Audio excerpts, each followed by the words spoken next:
suuqyada maanta saanay u xiran yihiin dowladda waxay tiri boqolkiiba 5 laga jaraa.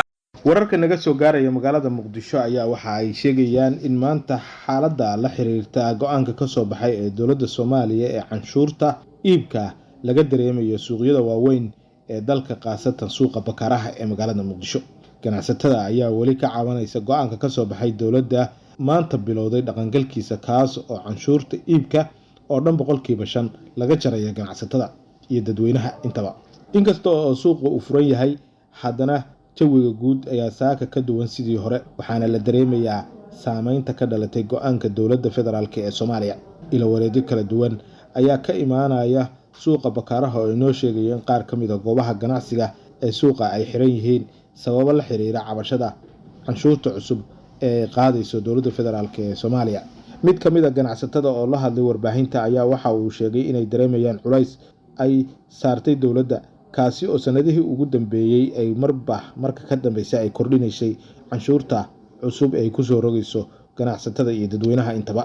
waxa aan dareemaynaa inay culays nagu sii badanayo oo culays ay saarayso dowladda federaalka ah. waxaana xaqiiqo ah in arintan canshuuraha cusub ay tahay arin cusub oo aysan dadka iyo ganacsataduba qaadi karin. ninkii marjanti lacag ka jara EVC-dana waa uu ka jari karaa.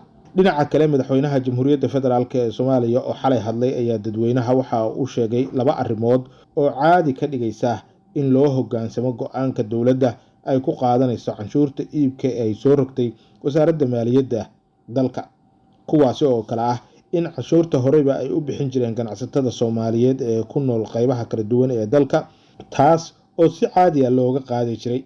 wuxuuna sheegay in canshuurtaasi aysan geli jirin gacan ammaan ah balse hadda systemkan cusub ee dowladdu ay u samaysay uu yahay system hagaajinaya korna u qaadaya canshuurta si aan loo musuqmaasuqin.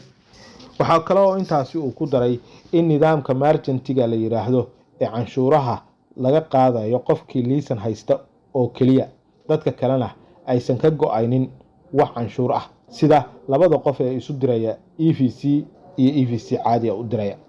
sidaasi waxaa xalay shaaciyay madaxweynaha Jamhuuriyadda Federaalka Soomaaliya oo ka hadlayay arintan.